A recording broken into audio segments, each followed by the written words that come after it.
A single doorbell ring cuts the quiet. The latch stays tight and a hand stalls inches from the knob.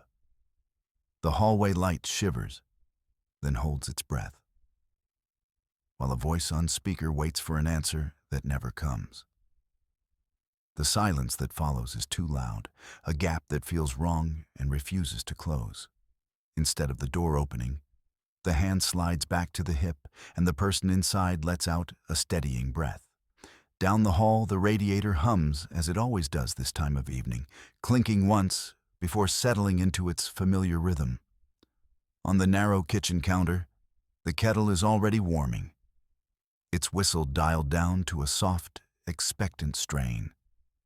Matchsticks tucked beside it. The lemon jar waiting for the long-forgotten ritual of stirring by hand. The speakerphone blinks a patient amber, its static barely audible beneath the hush. The same patience it has shown every Thursday when they spoke in measured sentences. A pair of shoes stays lined up in the entryway, toes pointed toward the door as if prepared for anything, yet untouched now. Across the hall, a photograph leans slightly, its frame reflecting the faint glow of the hallway light, the same light that had been steady for years, never needing to flicker to warn. In the living room, a cat curls into the same corner of the rug, tail twitching just enough to count as motion. And the minute hand on the clock keeps sweeping clockwise, calm and unremarkable. He doesn't turn away when she comes back with a box of photographs from the drawer. Instead, he keeps his hands on the counter, knuckles whitening around the chipped porcelain sink. The faucet drips once, twice, a metronome for the silence that doesn't shrink. She sets the box down, fingers spread over the lid as if the cardboard could anchor her. "You don't have to say it," she murmurs, but her voice comes out raw. "You already know." He slides the photos across the counter toward her, a tiny pile of smiles that now look like evidence. "I know what you're carrying," he says, eyes locked on the picture of them in front of the cafe, shoulders brushing. "I know this isn't whatever we were pretending." He straightens, the chair scraping. "I can't pretend, not anymore." She opens the box, pulls out the one of him laughing, the one he took on the riverbank. "It hurt," she says, pressing the photograph to her chest. Her mouth trembles, but she doesn't look away. "Every lie, every morning I told myself it could stay light, that we could glide past it. Maybe the only thing we glide past now is the rest of the night," he replies, turning the other way. He reaches into the cabinet, pulls out 2 coffee mugs, and sets them down without washing them first. "I was hoping the silence after this would mean something, that we could still sit together without breaking." He stops, a flicker of anger running through him. He slams a mug into the sink, the crack a sharp punctuation. But it doesn't. Not for me. She tugs open the hallway closet, tugging a small duffel toward her. "Then this is probably the last night we spend under the same roof," she says, voice breaking but steady. She slings the bag over her shoulder. "I didn't want to leave like this, but I can't keep pretending we can forget it." He takes a step forward, hands hovering over the bag before settling at his sides. "There's the apartment across the street," he says, the words tasting like relief and defeat. "Call Marie. I'll go stay there." He pulls out his phone, thumb hovering over her name as if afraid the vibration will be too loud. "I'll be gone before dawn." She hesitates, then nods. "Call her now. I need a few hours to think." She taps the counter once with her knuckles, a quiet beat to gather herself. Her thumb grazes the rim of the box, and she pushes it back into the drawer without closing it all the way, so its contents stay within reach. He lifts the phone, dials, and the short rings echo across the kitchen. When Marie answers, he doesn't smile, but he nods into the speaker. "Hey, It's going to be a long night. I'll come right over. The pause after his name collapses into heavy breathing. Yes, I know. Meanwhile, she slips a larger envelope into the duffel, then pauses with her hand on the doorframe, watching him carefully. Don't make this about what I did, she says, not waiting for him to answer. It was wrong. We both know that. He swallows, turns, and for the first time in minutes, meets her eyes. Then let's not keep saying it was fine, he replies. Let's not keep pretending the hurt disappears if we make smaller plans. His voice softens, a tiny tremor at the edge. Tonight, separate rooms. Tomorrow, we talk again. But not like this. She exhales, nodding once. She slings the duffel over her shoulder, the strap digging into her collarbone. Fine, she says. Just no more pretending. As she walks toward the hallway, the floorboards creak, and he watches the space where she stood. When the door closes softly behind her, the apartment exhales with her absence, but the air stays thick with the acknowledgement they never said outright. Only through the way their hands shook as they packed, the way he dialed another number, the way she let the photographs lie open between them. He leans against the counter, fingers brushing the chipped porcelain where her hands had been. Marie's voice is faint through the phone. I'll be right down, he says. Then ends the call, leaving the kitchen to the sound of the faucet still dripping, each drop a steady reminder that nothing about this is easy or done. The apartment smelled like the detergent she used last week, and the lemon from the candles she never burned. Marie slid the last pair of jeans into the duffel, snapped the zipper with a sharp pull. She didn't look at the stack of photographs on the table. She could hear them when she moved, the papers brushing each other like tiny sighs. The door opened before she could slide the bag fully under the bed. He stepped inside, face pale under the hallway light, hands already empty because he had dropped his own duffel in the hallway before crossing the street. He didn't stop to say hello. He walked straight to the table, picked up the photograph of them laughing at the museum without her husband, and set it face down. I stayed, he said, his voice low enough to keep the neighbors from overhearing, but loud enough to slice through the silence she'd built since the call. I kept asking for more afternoons, knowing each one was another wedge. I wanted that rush, that feeling that I mattered outside the life I wrecked. It was selfish every time. She zipped the duffel tight, hands trembling so the teeth clicked unevenly. You don't get to call it selfish and then keep it, she said. She picked up the duffel, swung it toward the door, then stopped, still holding the strap. You don't get to make me the only one who has to go. He didn't argue. He walked past her, turned the lock on the door, and pulled it closed till it clicked hard into the frame. I'm not asking you to stay, he said. I'm not asking you to take it back. His fingers went into his hair, tugging. I wanted to be the one you ran to. Even when I could see it was killing you, the apartment held the echo of their words. The photos face down, as if waiting for some future that no longer existed. Outside, the night was quiet, but she could hear the city breathing as she walked away. Marie sits with her back to the cafe window, duffel zipped open beside her. The photographs spread like a small constellation across the table. The nearest one catches the light. A wedding shot, soft focus. And she rubs the corner with her thumb until it dulls. He steps in from the rain-damp sidewalk, shaking water from his coat, and stops short when he sees the stillness between her shoulders and the way her fingers hover over the pictures without touching them. He slides into the chair opposite, sets a ring of keys on the wood without looking up, and the silence stretches in its own direction. He starts, the words snagging on the damp air. Marie lifts her eyes, calm and flat, and doesn't answer.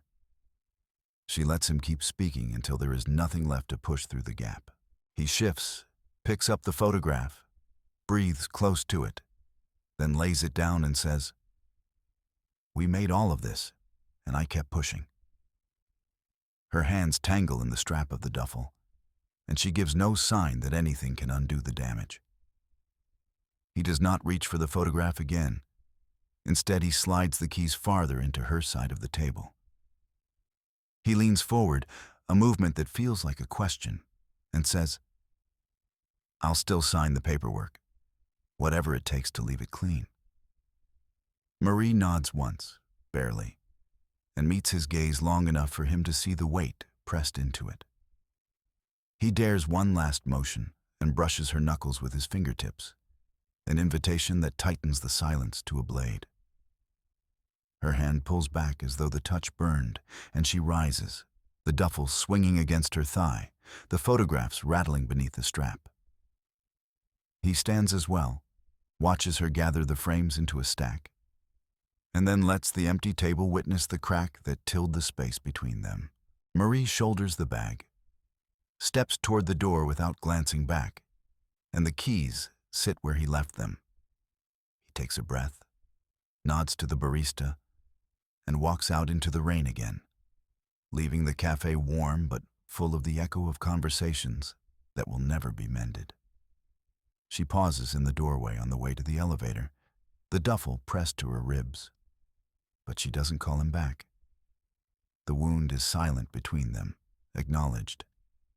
And so they walk away from one another while the room holds its breath. The door clicks open before he can stop himself from standing. She stands there with a soft bundle tucked under her arm. An old sweater, the Polaroid Marie had left on the counter, a coffee mug from a trip they'd never taken. He doesn't move to let her in. His shoulders stay squared inside the hallway light. The apartment smells like cold coffee and the dust from the couch he hasn't sat on in days. "I'm only here for this," she says, stepping past him, letting the hallway swallow her whole for a heartbeat before heading toward the kitchen island. The sweater falls onto the marble with a sound that makes him flinch. She leaves the mug in the center, fingers still curved around the handle, like she can't let go of the shape of it. He watches her trace the scratch in the wood. There's no apology in his voice as he says, "You should have the rest. There's a folder in the drawer, receipts, messages. Don't let me keep them." She nods, but her jaw tightens. She doesn't open the drawer. She stares at him instead. "Why didn't you come sooner?" she asks. He doesn't look away. "Because asking would have been another lie. I knew I couldn't fix what the affair already blew up. Every time I thought about saying sorry, I heard the way I covered things. How I hushed your questions and turned the phone when you walked by. I couldn't drag you through that again." His hand goes to the table, drumming once, twice. Her fingers curl around the mug now, knuckles pale.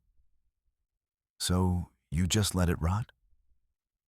The question slices the silence, but there's no accusation, just bare fact.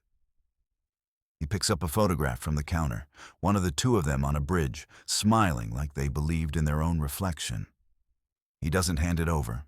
He sets it down face up, then flips it so the image faces the counter. "Because I already ruined the trust that let you see me as someone who would stay." The affair didn't just break rules. It turned every conversation into something I had to hide. Every future I promised into a shadow. I knew I would need you to believe me again, and I couldn't even believe myself.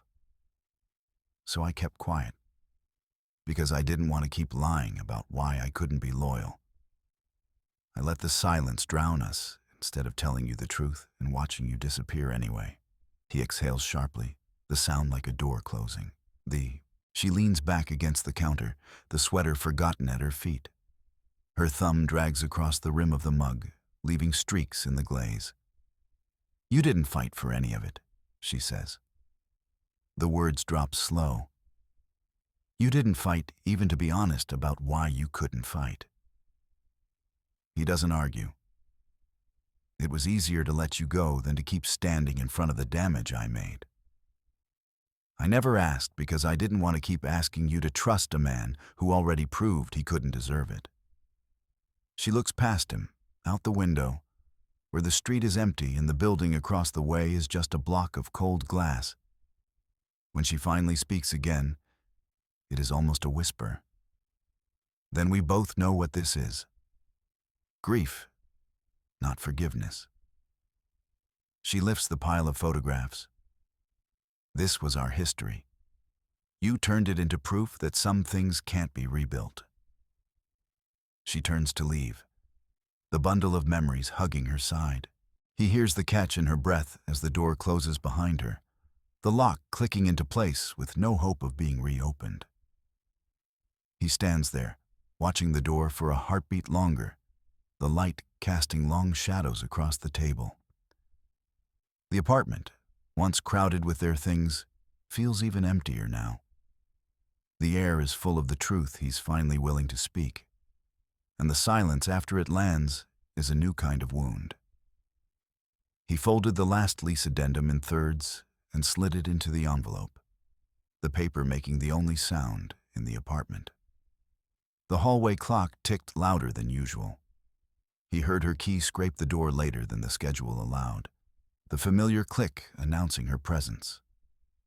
When she stepped inside, her boots still held the wet of the street.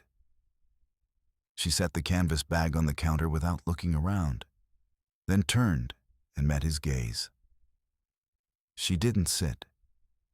She grabbed the envelope he'd just prepared and opened it, letting the contents flutter across the table. I already told the building manager I'm gone, she said without preamble. It felt like the only honest thing in a week full of ghosts. Her hand hovered over the photographs he hadn't yet removed. She picked up one and stared at it until the image blurred. He put the unsealed envelope back on the table. Landlord knows I'm handling the paperwork. You don't need to see the whole mess again. He reached for the photograph and held it with both hands so she couldn't snatch it away. This is the last of what belongs to both of us. His voice came out tight. She didn't fight him. Instead, she leaned forward so close the air between them shivered. I told my sister everything on the bus tonight, she said, dropping the photo onto the laminate. It wasn't to spread the hurt. It was to admit to someone that I am the one carrying it now. I live with that ache instead of pretending I'm surrounded by people who understand. I'm not. I'm the person who watches people disappear from my life on purpose. Tears collected but didn't fall. Her chin trembled like a bowstring ready to snap. He swallowed. I hear you. His fingers tightened around the photograph until the paper creased imperceptibly. I hear how loud it is when you say no one understands. I get that same sound when I walk into this room every morning. He slid the photograph back across the table so it sat halfway between them, an island neither could claim. She took a breath and let it go in a gust that rattled the kettle on the stove. I came to say goodbye once more, she said.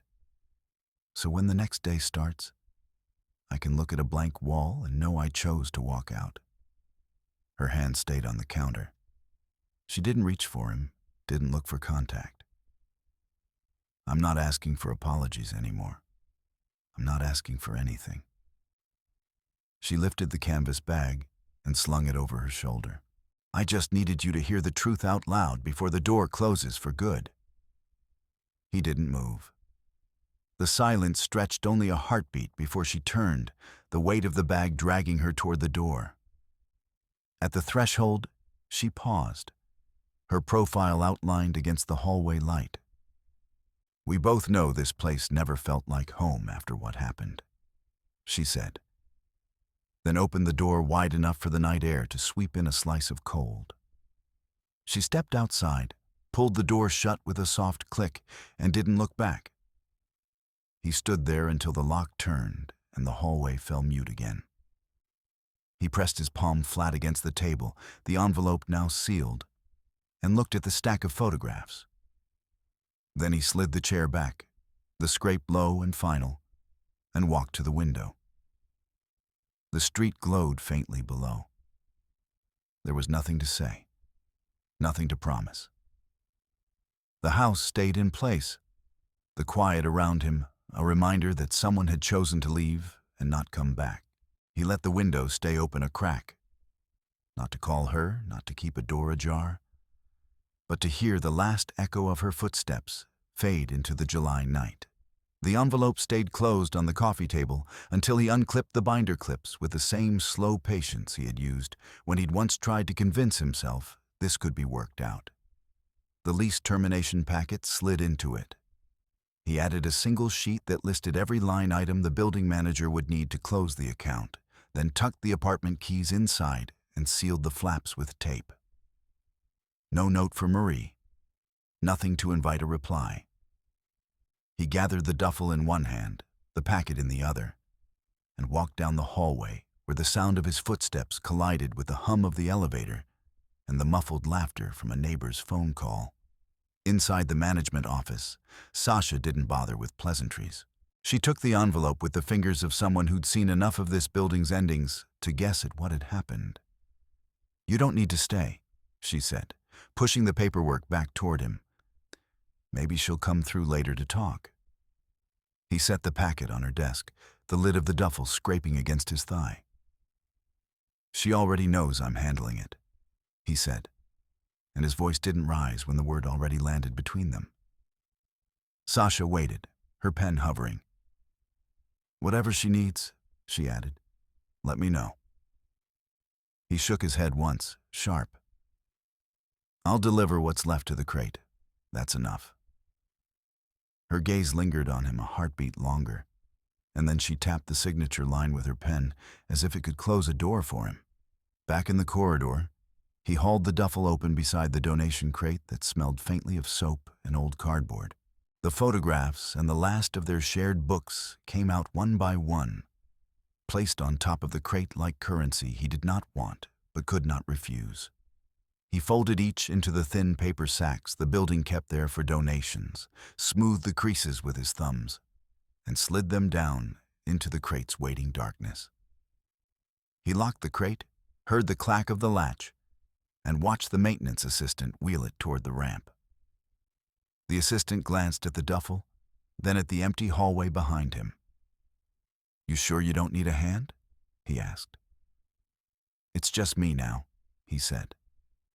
And the assistant's eyebrows rose, as if he could feel the silence of the apartment already humming through the walls. He stepped back into the apartment with the quiet of a closing scene. The table where the envelope had been held, nothing but the ring imprint of a mug and the faint dust trapezoid where a photograph frame once stood. He shut the door without looking back. The click of the deadbolt was the only sound left to mark the end of their shared space. He waited on the sidewalk, coat pulled tight, the street lamps painting the pavement silver. Dawn was thinning, yet the apartment above remained shadowed. She emerged at last, shoulders squared, duffel slung, photographs tucked against her chest. He offered no words. His hands simply rested on the table where the keys lay, the lease packet sealed beside the faded frames. She crossed the room in slow, deliberate steps, gathered the scattered pictures, pressed a palm to the cold glass, and set them back in the crate where shared breaths had once lived. He slid the crate toward the door, watched her stoop, and felt the door click as it shut behind her. The sound settled like a verdict. He stood on the sidewalk, watching the door grow distant. The apartment now only a place to turn the paperwork over to the manager and be done. The grief did not soften.